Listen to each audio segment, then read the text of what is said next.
everybody, it is Blonde Blitz time. Let's go. He's had, but I still like the Commanders. I'm also tough. DeMar Chase. I'm looking at that Cincinnati team against the Cleveland Browns. Well, as soon as I saw the rain last night, I was wondering if that might be a little bit of a factor as well. How we play that week is really going to be more impacted. With the Raiders, who got Jacoby Myers back. The same thing with Joe Burrow. You just expect Joe Burrow to do it because he's been to a Super Bowl. It's time to send in the Blitz with Deb Whitcas and the Blonde Blitz. Hello, everybody. Welcome to the Blonde Blitz. I'm your host, Deb Whitcas. Week 14 has passed, and Week 15 is coming on up. Today, my special guest is a 10-year NFL veteran, 4-time Pro Bowler, and a Redskins Commanders legend. We'll catch up with Kenneth Harvey on today's show. He'll join me for hot takes, as well as we'll do an interview, and we'll get to hear all about his football career and his current endeavors. He's a children's book author, guys. Super cool, right? Sports comedian Todd Marcel Durham is here for Week 14 Funny. I'm betting on at least one turnover joke. Mel the Clothing is here to talk first place Patriots and how to be number one in your game day look. As usual, sports betting expert is here. Alex White is here for your best bet for Week 15, along with fantasy experts Ballers Meg, intuitive reader 333 Ask Carrie, looks at her power deck for the Ravens versus Bengals game. And finally, Ben Troupe, former tight end for the Bucks and the Titans. He is here to help me with Week 15 game picks. All right, guys, let's get it all started, shall we, with headlines. Now to Deb Whitcas with the Blonde Blitz headlines.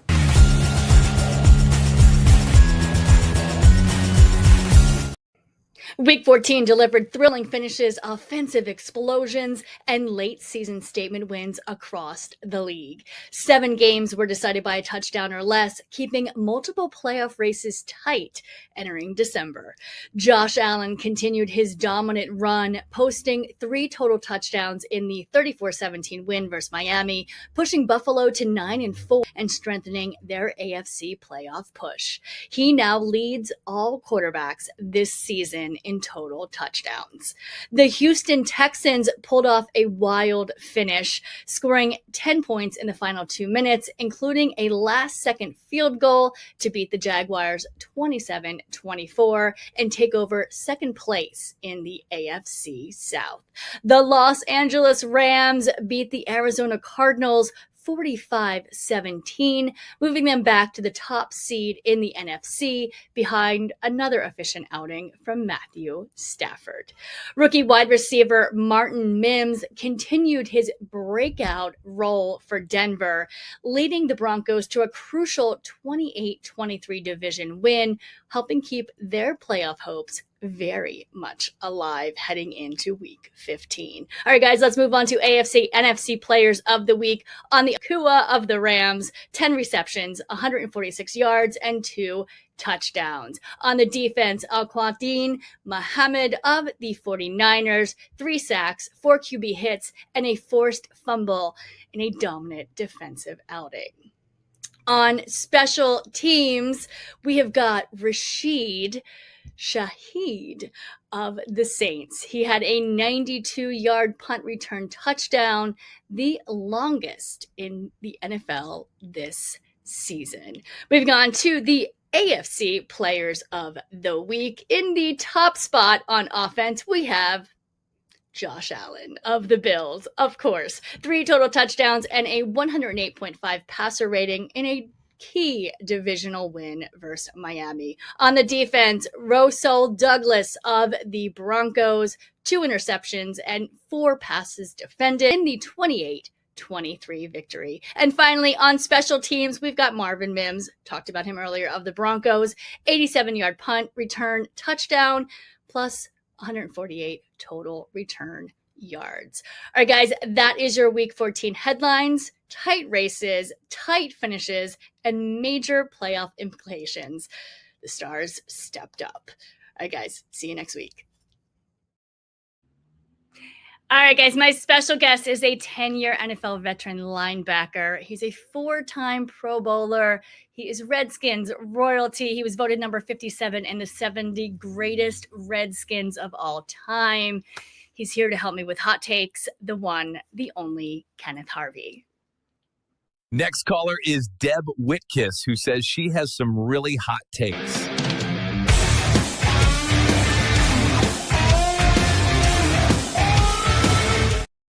Hello, Ken. How are you? Good. How you doing? Good. How's your evening?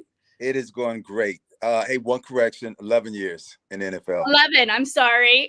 I got to get that extra year in. Absolutely. No, that's a huge year, right? Yeah, right. Well, let's jump into the games for Week 14 a little bit. Eagles-Chargers game, Monday Night Football. I was there. It was an insane game. Some people were like, are these players drunk? It's the Bad News Bears playing the Bad News Bears. Like all the fumbles, all the turnovers. Chargers won the game in a crazy last-minute interception. What is going on with the Super Bowl champions here? Any idea? Well, one, it's different. Like when you're playing, you don't realize sometimes all the stuff that the way fans see it. And like now that I'm not playing anymore, you get a chance to see it from a different perspective. And, you're not mad at people and all that stuff. I do think that it's, belief is a huge part of the game. You got to believe that you're going to reach out for that extra inch to get the ball. You got to believe in your quarterback or the teammates around you. And I think Philly has lost belief in themselves or the players around them. Maybe they've lost belief in the system and what they're going to do, the calls that they're going to make. And so people are starting to show it. It's physical, it's visible. And I think that's a huge part of it. Mistakes will happen. Right. But if you believe that you can do it, it kind of sounds like the kid stuff that you'll tell your kids. But the reality is that if you believe that you can do something, you'll get that extra yard. You'll dive for that ball. You'll make that shoestring tackle because of belief. And I think Philly's lost that. Right. Do you think it? I mean, and as far as the staff, like, and the players, do you think it's one particular person, or do you think it's a combination of things as well as the belief, or? Yeah, I mean, it's a combination. I mean, I think right off the top, I don't think anyone's happy with the offensive scheme. And so that's a huge part of it. And it trickles down from there. If you're not happy with the offensive scheme, then you may have a quarterback that can overcome that. But then I don't think if people are as happy with the quarterback, and I don't think the belief is in what he can do right now. And so the running game stops, everything starts falling apart. And here you have the former Super Bowl champs that everything seemed like they, was working the year before. I think everybody was on the same page. The running game was on point, all those things. But you think once you have a year, everyone's watching film and everyone starts looking at tendencies and they start seeing things. And if you don't have your house in check, then it'll fall apart. Yeah, which hopefully it's not going to fall apart too much more. They're still, number one. Well, in the East, you never know. I mean, they did 2023. But no, I know because you're a commander. Obviously, for the Commanders, yes. Yeah, but it's kind of it's sad to see how you can be so great in one moment, and then the following year, people are booing you. That's kind of a sad thing to see. Yeah, it's hard. It's hard to watch. Well, let's talk about another team that hopefully won't fall apart without their quarterback, Daniel Jones, the Colts. He is unfortunately out for this season with Achilles injury.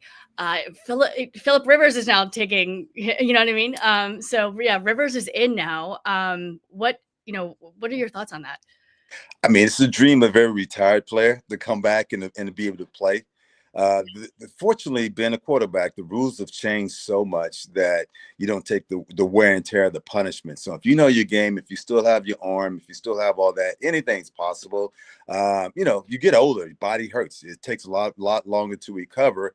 But a lot of the game is mental, and I think he has that part down. The physical part, he kept in shape. He has the respect of players, and so there's a belief in that. So yeah, give it a shot.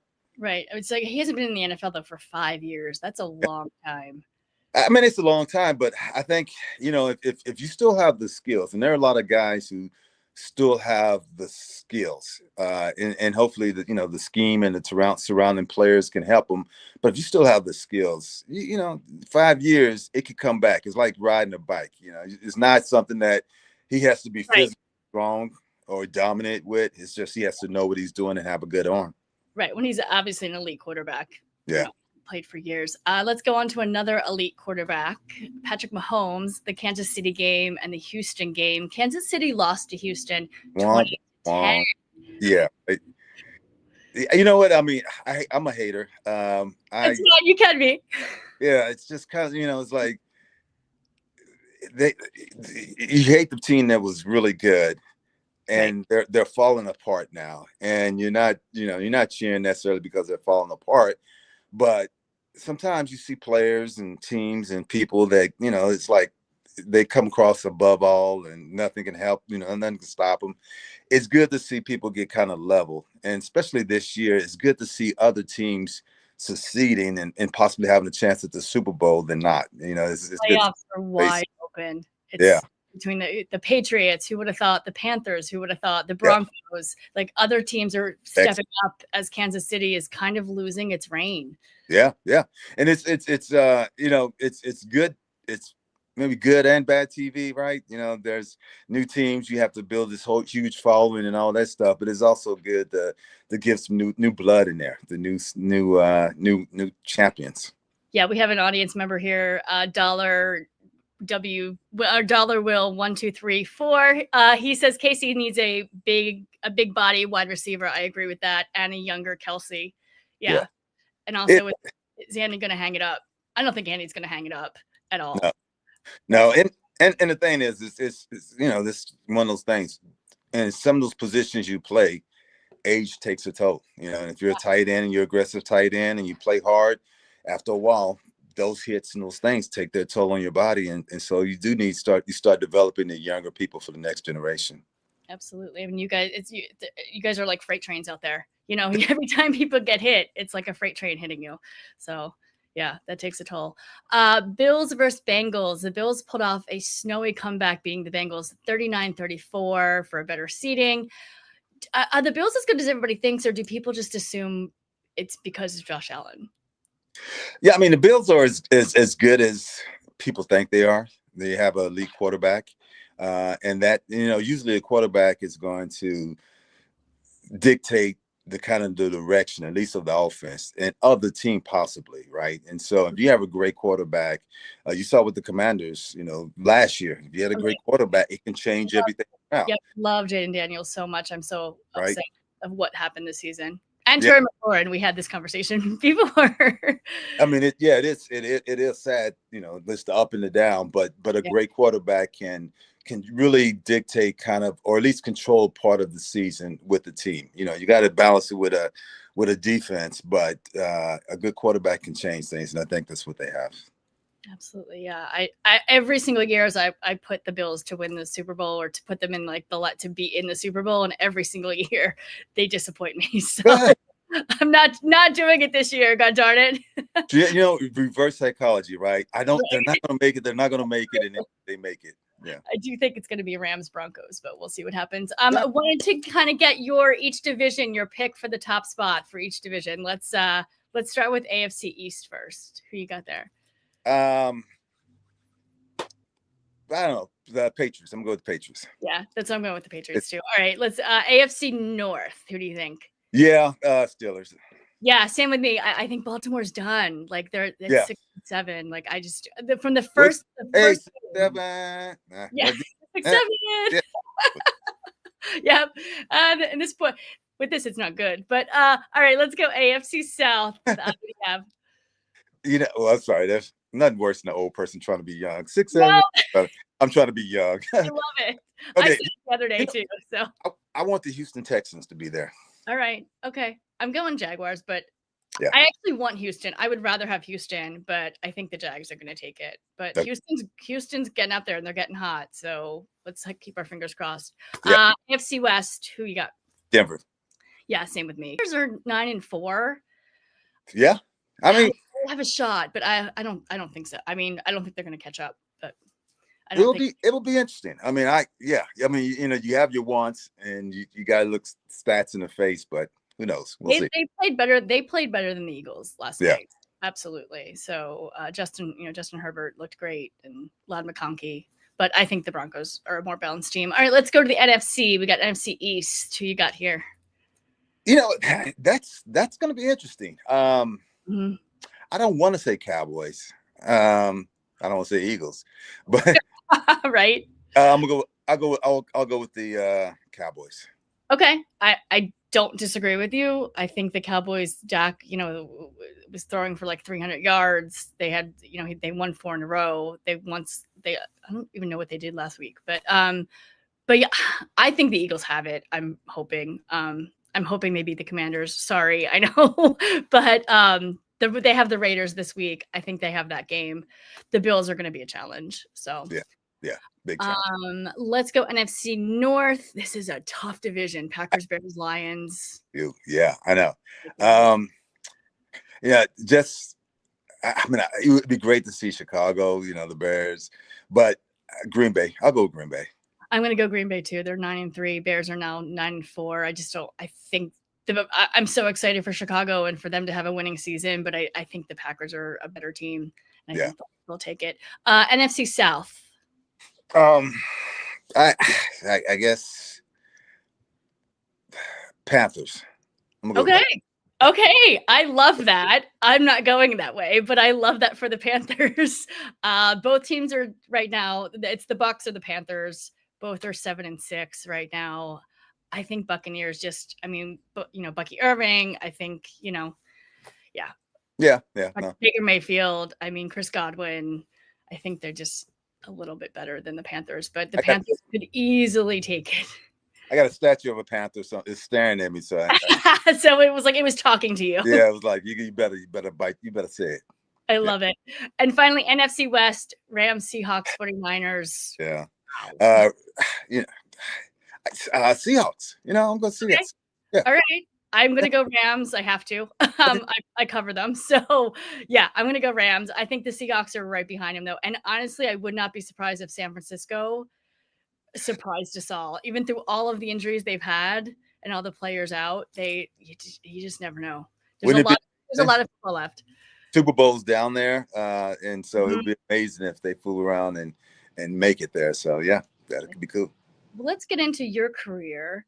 My first question is, why football? And I ask this for everybody. One, I started because my parents wanted me to play. My dad, wanted me to play. Then I had a lot of anger, and football is a sport that you can play. You can release the anger, and you get a pat on the back. Hey, you're mad, right. On the back. And then it was a way to get to college, and then it became a career. And so it was more of a means to the end. It wasn't necessarily this was like my lifelong dream. It was just this was a way for me potentially to redeem myself because I dropped out of high school and then had to go back. And then it was also a way to go to college to me to show everybody that I wasn't dumb. And it was more, I can get to college and do well. And I did. Got it. Well, let's talk. When did you know that you could go pro? I was really, I didn't know until like my senior year towards the end. I went to college. Yeah. Okay. Oh, wow. Okay. I went to a couple of postseason games. That's East-West Shrine Games, Senior Bowl. I was most defensive valuable player of the East-West Shrine Game, the Senior Bowl. We went to Japan, and I was the most defensive player there. And then I did well in the combines. And I was like, you know what? Maybe this thing, maybe I got a chance. Right. And you went to University of California, Berkeley. Yes. Right? Yep. Tell me about that transition from Berkeley to the NFL. You were selected by the Cardinals in the first round, 12th overall. Bring me back to that moment. So one, Cardinals never talked to me. I had no idea there was any interest. The only team that really talked to me was the New York Giants, and they said I was too small to be a player on their team, a linebacker. Loss for them. Yeah, right. And so I was like, all right, you. And so I get a call. You did too. Yeah, thank you. I get a call from the Cardinals, and they're like, "Hey, hey, you want to be a Cardinals?" Heck yeah! And so it's their first year in Arizona, and I'm there, and it was new. And then the stuff that you saw in college, like there's some big guys in college, but they were big and maybe didn't have technique or were just big, but a lot of it was fat, and they just had the size. And I ran into the guys, and you realize that as big as they are, there's a reason they're in the pros. And the guys that used to push over in college, these are the best of the best of the best. And so everybody has a reason to be there. And that was the thing I learned quickly, is that, everyone was all something in their school to get to the pros. And fortunately, I was able to adjust and do well. So when did you find out that were you at the draft? Like, what did they call what happened? No, I was at a friend's house with my mom, and they gave me a phone call, and you pick it up, and you're like, hello, and you're like, oh, this is all before, NFL's brilliant. They found a way to monetize everything, but this was before you had all that publicity and all that stuff. So I was really nervous about getting drafted originally, and then it looked like I had a chance, and so getting that call in the first round was really exciting. But the first person they took in the draft was a linebacker. Okay. And that year they were looking for linebackers, so my odds are going somewhere. I thought maybe in the 5th round or something. My odds were halfway decent. I was just hoping it wasn't someplace cold, and it was exactly the opposite, 100% the opposite. Completely the opposite. Yeah. It's hot in Arizona. Arizona's hot. Yeah, it really is. Was it exciting that you went in the first round though? Oh yeah. I mean, I was, I'm one of those guys who once I got drafted, my first thought was like, okay, now I got to prove to them why they took that they made a good investment in me. And I was like, okay, you know what? Next day I got to start training, because I want them to know that they got a good investment in me and that their belief is worthwhile. Now, I will say this real quick. My first year there, the first part of training camp and all that stuff, they wanted to make me into a 3rd down cover guy because they thought I was quick and fast. And I'm like, I'm a pass rusher. That's all I did in college, and almost lost my career, because they were like, man, this guy's not covering anybody, and they didn't want me to be a pass rusher. So every day in practice, I'm like, let me go against your lineman. Let me go against your lineman. And fortunately, I was able to demonstrate against some of the offensive linemen, and then I was able to start becoming more of a pass rushing linebacker. Well, it worked because you went to the Pro Bowl 4 times. Yeah. What was that honor like? Well, so once again, and sorry to be long-winded, but I originally tore my ACL in Arizona. And I tore my rotator cuff in my shoulder and ripped part of my labrum. So I had all these injuries, and then coming to Washington, D.C. and playing, and then making it to the Pro Bowl was like a dream come true. My family got to go to Hawaii. It was an experience that people thought that I was really good. Part of the reason was that you came to Washington. Washington was like fresh off of some of the Super Bowls. Everybody loved the team, at least in this area. And so, you walk around town, you were the man. And then to be acknowledged by the other people who were, I wasn't doing anything different than I did before, other than I had some great teammates. And I owe a lot of it to all my teammates that helped me get to the Pro Bowl, because, just some of the guys would like push you and say, come on, Ken, you got, you can do this. From the offensive linemen, tell me, they would beat me down in practice, but told me what I was doing wrong and helped me out. And then just a lot of good players around, a lot of good people around me. Well, and speaking of that, we have a question from the audience. Did you play with Aeneas Williams? I did. Underrated, he said. Yeah. He was underrated? Yeah.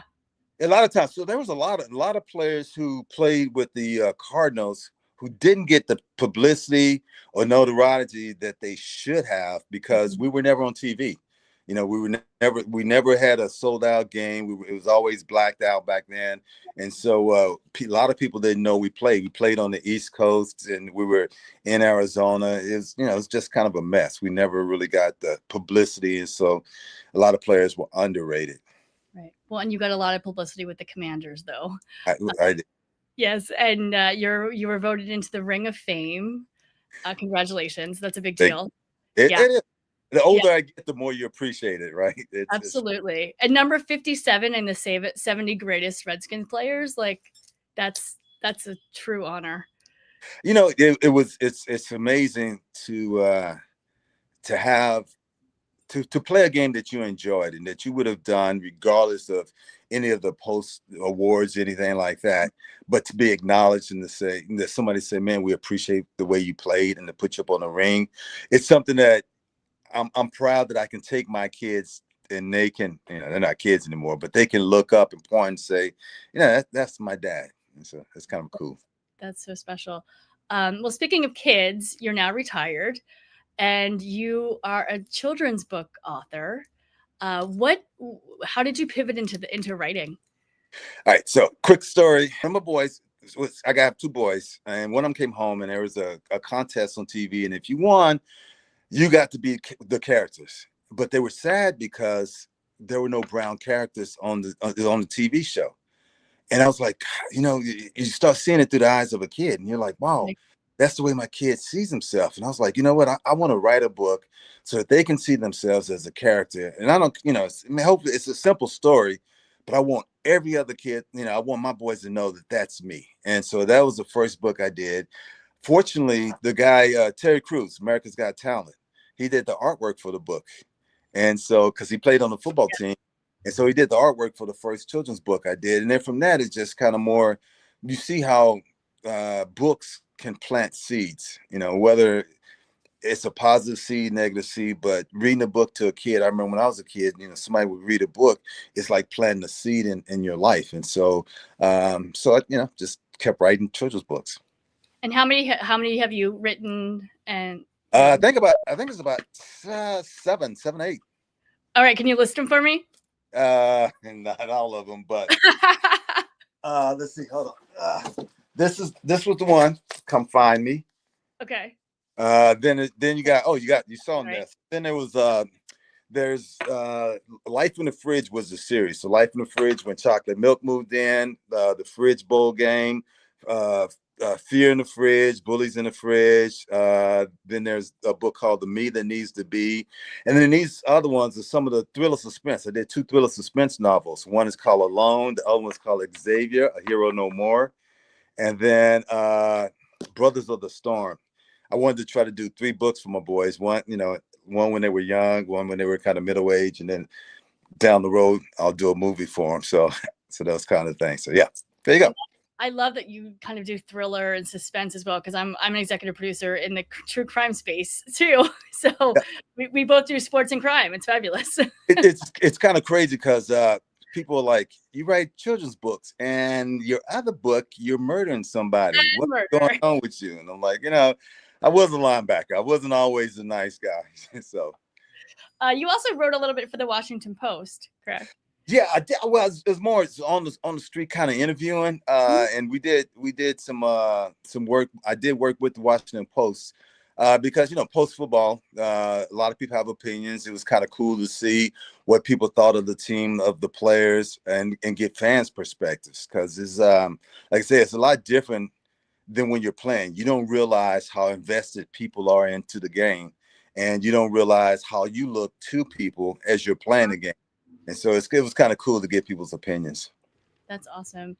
And we'll end with your newest book. It's called The Fridge Bowl, right? The big game. The Fridge Bowl. So it's the food, it's characters. It's kind of, based, it's called Life in the Fridge, but it's the food characters, good foods against bad foods. And they play a game of football. And ultimately the book is about, just believing in yourself, teamwork, just working together and then just having some fun. So that's the latest kids book. I have a few other things that will be a surprise down the road later, but it's kind of cool. You sure you don't want to tell them about it? You know what I mean? You could announce it on air. My 60th birthday, I did stand-up comedy for the first time. Okay. I did a 45-minute gig. Well, that's so hard. Yeah, I had to have a diaper on. I mean, I was scared to death. I had never done. I didn't think I was a funny person, but I just, sometimes you realize in life, if you don't laugh, you can die. Stress is the number 1 killer, right? And it just manifests itself in different ways. And so I got to a point where I was like, you know what? If I don't start learning to laugh, I'm gonna die. And then I took from that into trying to do stand-up comedy. So there you go. All right. I love how versatile you are. Football player, comedian, writer. It's fabulous. Where can our audience find you, and where can they buy the book most importantly? So you can buy it on Amazon. They're out of order right now, but if you put in the order, it'll come back around, and you can do that. So if you go to Amazon, you can find the book. I've been off social media. I'm just now starting to try to get back on, but you can look me up on Facebook or LinkedIn, Kenneth Harvey. You'll find me there. Awesome. And I will connect with you there as well. All right, Ken, thank you so much for being here. We appreciate you so much. Thank you. You made this interview enjoyable and easy, and I appreciate that. Appreciate that so much. We'll see you soon. All right. Thanks. Take care. All right, bye-bye. All right, guys. Next, we have Todd Marcel Durham. He is here for Week 14 Funny. Todd, what you got? Okay, I got one for you. What did the wide receiver say to the football? Catch you later. Yeah, my jokes suck. That's why I watch the Blonde Blitz.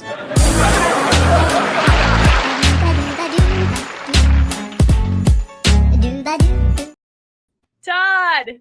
Deb, we're back. Oh my gosh, this is Yeah. great. I was How are watching that interview. I realized Kenneth and I have a lot in common. Tons in common. We both had a long career playing football. We both did stand-up comedy, and we both have a bowl in our fridge. His is a book, and mine is full of leftover Chipotle. Is this thing on? Come on, let's go. That was funny. Thank you. I'll take it. How was your Thanksgiving? Thanksgiving was great. We worked out in the morning and then watched 3 consecutive football games, and I ignored my family for most of the day. So, I mean, what do you want to do, right? Yeah, what is this? Is this not the United States of America? Like, what else people do other things?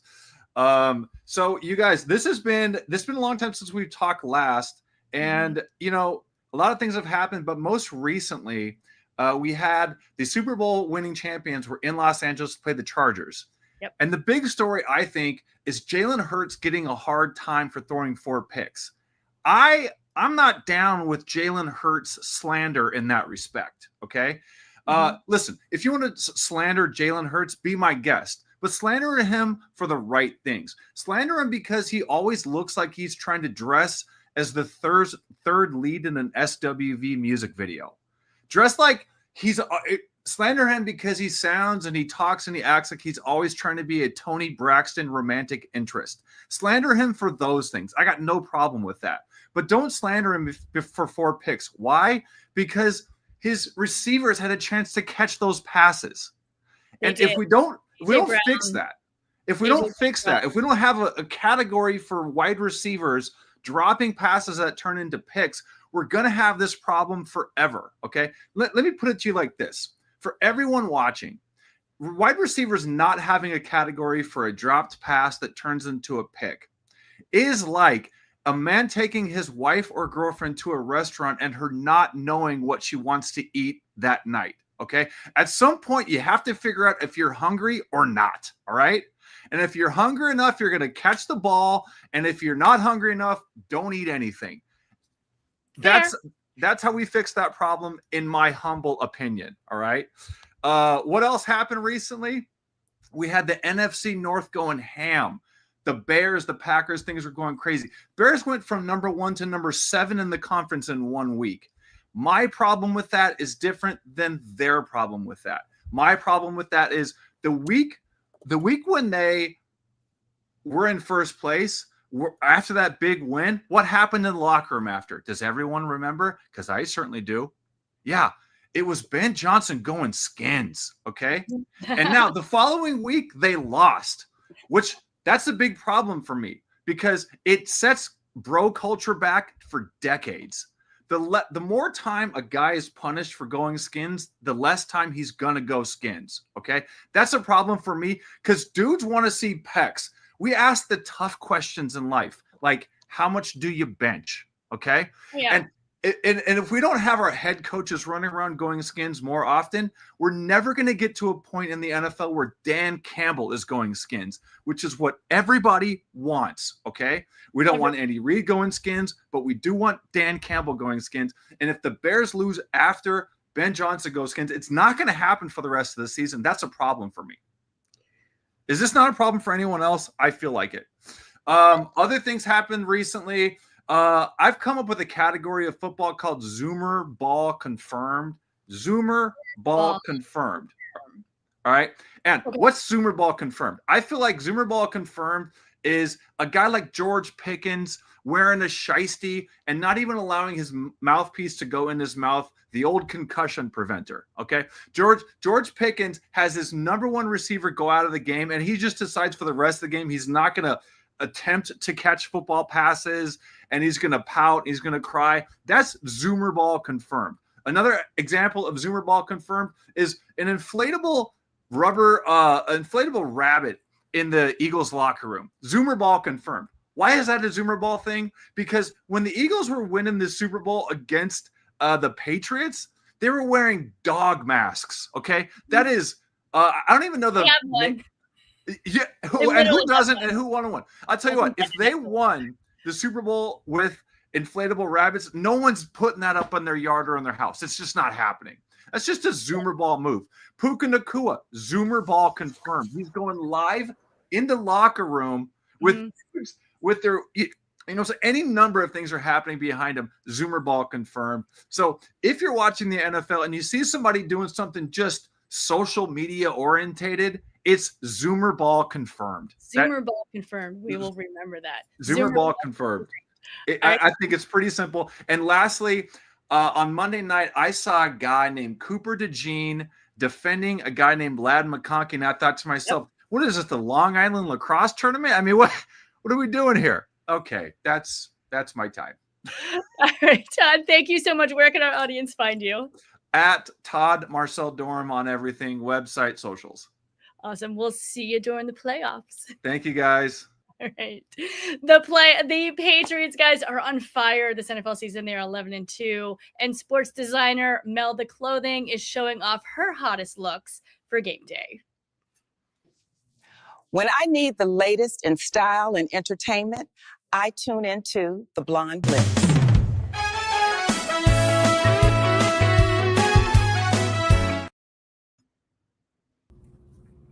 Hey Deb, thanks for having me on the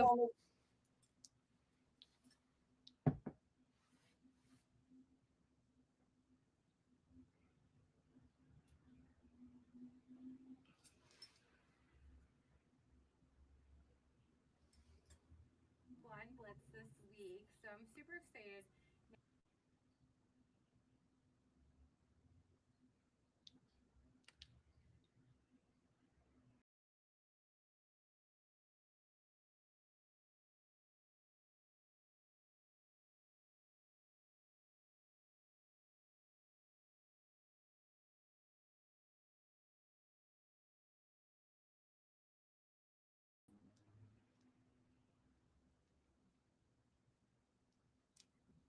All right, guys, looks like we're having some technical difficulties. All good. Let's get into the Week 15 game, shall we? Please welcome third-generation sports betting expert Alex White to give you your best bet for Week 15. It's time to get some NFL betting advice from Alex White and the Blonde Blitz. Win big so I can rob you later.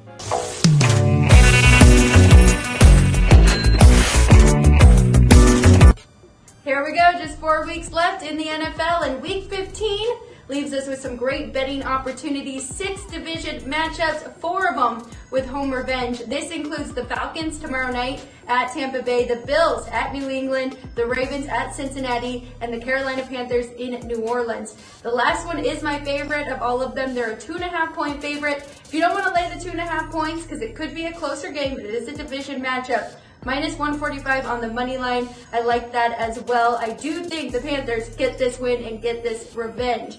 In the first matchup, New Orleans kind of caught them in a sleepy spot. The Panthers were coming off a big win over the Packers and maybe took them a little too lately. They were outgained, but they definitely lost the turnover battle in that one. Well, I like how Dave Canales has his team playing. Running the 7th most in the league, playing at the 7th slowest pace. So methodical, controlling the clock. I think they're going to get it done here, especially without Alvin Kamara on the other side for the Saints, who was a huge reason why they got that first win.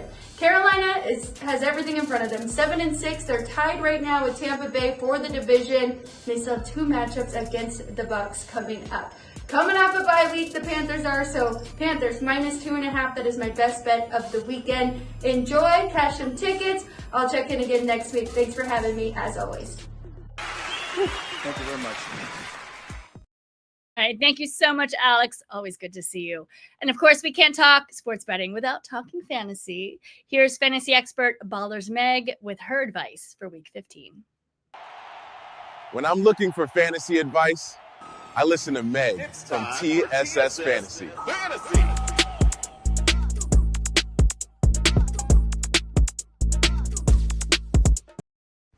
Hi guys, welcome back to the fantasy football section of the Blonde Blitz podcast with me, Ballers Meg. So let's jump into the players that I would recommend you pick up ahead of Week 15 games.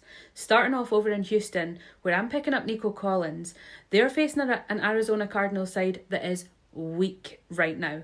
Nico Collins is an absolute baller. Paired up with CJ Stroud, absolutely going to do great things this week.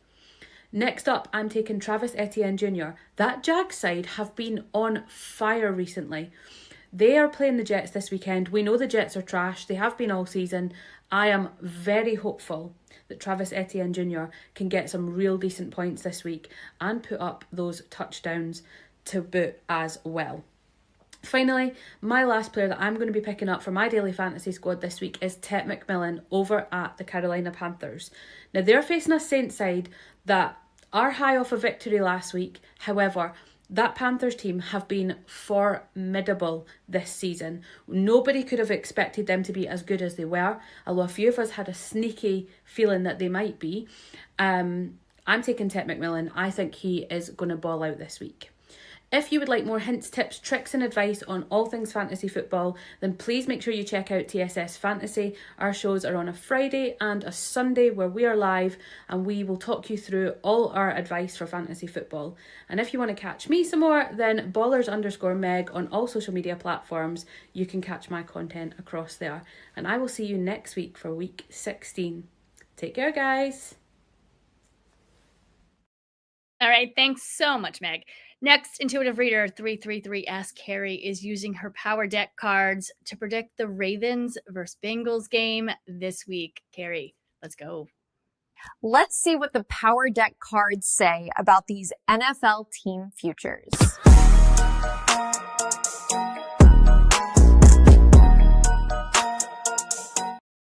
333 Ask Carrie here, ready to give you Week 14 game predictions for the Ravens versus Bengals game, and I will be using my Power Deck. So there are 3 astrological planetary transits that are happening that are just like gonna give this whole entire game a big boom boost, and especially in any game for the players that are mutable signs. So mutable signs being Virgo, Sagittarius, Pisces, and Gemini. But let's say the most notable, it will be those that are Sagittarian. And why? Because you guys have the sun in Sagittarius, which means that you are coming in with a very wipe the slate clean attitude and taking leaps of faith, bringing in strong points of intuition, using your mental agility, your physical agility. And who is our most notable Sagittarian? It is quarterback Joe Burrow. Now, we can't leave out the Capricorns in this game. The other 2 planetary transits that are definitely going to be bringing everything together happens to be in the sign of Capricorn. And those planets are Mars, which is the planet of power, aggression, defensive plays, along with Venus, the planet of luxury, love, and all things material. So how does that all play into it? Well, first of all, quarterback Lamar Jackson's going to know because he's going to be giving it his all. But he just has a really steady force and a very commanding way of taking charge. And there are going to be a little bit more of a surprisingly passing game for the Ravens, and also their defense is going to just, go off the charts as usual. But I just really feel that since the Bengals are on their home field, this has a definitely underdog type of energy to it. I'm going to definitely say that this may be something to be looking out for in regards to the Bengals and the way that they're playing. It's definitely going to, right now, from the way things are, it's a toss-up, but let's get into the power deck and see exactly what I see. So we have I'm going to put the Ravens first. They have the Ace of Diamonds, which means that they are definitely, a contender into the game. They're putting a lot of positive energy into it. And then that comes with the Two of Pentacles meaning earth sign energy. So they are definitely showing up for the game. So it's not going to be a low scoring game. And then we have the Seven of Spades, though. Seven of Spades represents the Seven of Swords, and it means treachery. It means like they just may not be able to pull across that win because they have some heavy swords in their back. Now, what do we have for the Bengals? So we have the Nine of Hearts for the Bengals because they are the most favorited and loved by their fans since it's on home field. And then we have the Five of Spades, which is the Five of Swords. There's a lot of like mental talk. Maybe there might be a fight or two where people get into arguments. And then we get the Eight of Hearts, which means that they're not going to walk away. It's going to take them a lot to like walk away from the game, and they give it their all, and they get the Two of Hearts, which is the partnership card, which is the, it just has a really good feel to it. Now, numbers wise, I was picking up the Ravens get 20 and the Bengals 27. So it's going to be not a close game, but it's definitely going to have this feel in the beginning that it's going to be neck to neck. But then I feel that the Bengals will take it away again, 20-27 Bengals. So I hope that everybody is having a wonderful start to their holiday season. And back to you, Deb.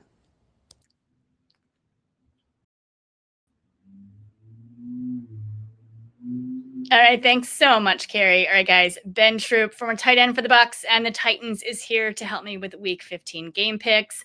Ben, where you at?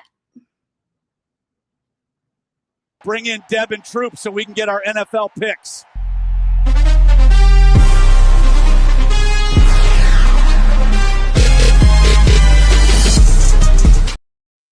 Ben, hello. How you doing? Good, how are you? So we are not discussing the Eagles this week, just so you know. Oh, listen, look, I understand. Look, you contractually obligated. If they don't look the way we're supposed to look, we move on. We let that one go, throw it in the trash. It didn't even happen. And you took the Chargers, and you were right. I mean, what a wild game, right?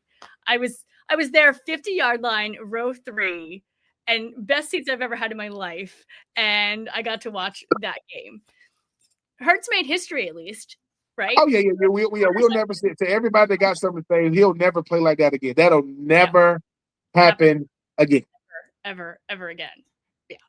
All right. Well, let's move on to this week's games. Talking about the Chargers again. Let's do Chargers versus Kansas City Sunday at 1 p.m. What you got and why?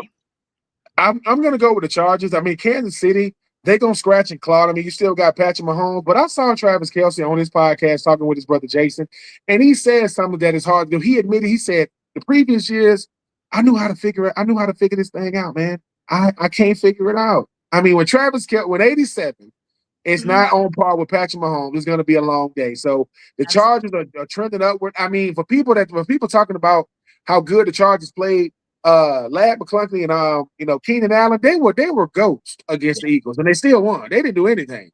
I got the Chargers because the Chargers know for them to keep pace in this AFC West, because I think Denver's going to win the AFC West that nobody's talking about. I got the Chargers. I just said it earlier in the show. Yeah. I got the Chargers though. All right, I actually agree with you. I saw the way they played. They're hungry and they want it. So, and Casey's just not clicking, like you said. Yeah. Kelsey's getting older now. I don't know what's going on, right? He's getting ready to get married. That's all. Right, exactly. He's in love, which is not a bad thing. But Chargers all-time. Casey actually leads the Chargers all-time record, 71 wins, 59 losses. Believe it or not, these two teams have only met once in the playoffs, and that's it. But Kansas City, they're favored by 4.5. I don't see it. I think the Chargers take this one. Yeah, Chargers. Absolutely. All right. We both agree. All right. Let's do Buffalo versus New England Sunday at 1 p.m. Who you got and why? Buffalo, I'm gonna go with Buffalo. I'm going begrudgingly. Drake May look like the better quarterback, better team the first time they played Buffalo. They number one in the division right now. Here's the thing about Josh Allen. Josh Allen has 77 career touchdowns. That's 2 more than Cam Newton. That's the most rushing touchdowns all time. I mean, he got James Cook. He got a solid defense. If they can find a way to keep pressure on Drake May, don't if you're gonna blitz him from the left side. That way he have to blitz him, from his opposite side. Make him rush, make him run to the left. Why? Because you kept blitzing him from the opposite side. You made him run to the right. Well, he's right-handed, so you're fletching him to his strong side. I'm gonna go with Buffalo because I think Buffalo needs this win. I love what Drake May and Mike Vrabel is doing in year 1 with the New England Patriots, but I think this Buffalo team is playing desperate. This Buffalo team understands that wins are going to be precious and hard to come by this last month of the season. Give me the Buffalo Bills, even though I think Drake May and company are the better team right now. I actually agree with you on this one. I think Buffalo is about to heat up. It's playoff time. It's, it is game time, literally. But New England has been doing amazing this year. The Bills are actually favored in this by 1 point. But we'll see. And Buffalo has won 7 of the last 10 regular season matchups when they played New England. So I think that is going to continue. New England can take 1 loss. I mean, yeah, they can. It'll be fine. They're still going to take the division. So, all right, let's go Green Bay versus Denver Sunday at 4:25 p.m. Who you got and why? Oh, this is going to be a good one. I mean, no one's talking about what Denver is doing right now. Sean Payton, Bo Nix, year 2 with him. They found a way to get it done, him and Cortland Sutton and those guys. But here's the thing about Green Bay, right? Green Bay is finding their stride too. Micah Parsons, people talking about who won that trade with Micah Parsons. Micah Parsons got Green Bay sitting atop that division. Just ask Chicago how good Micah Parsons is. I think it's going to be a really, really good game.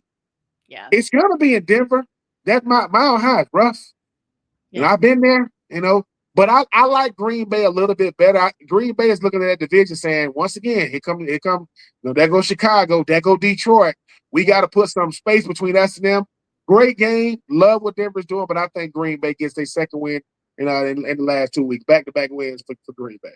Yeah, I'm gonna go Green Bay too. We're agreeing on all of the going on, Ben. Yeah, I mean, I love what Denver's doing. I actually do have Denver going to the Super Bowl, I think. But I think, yeah, I do.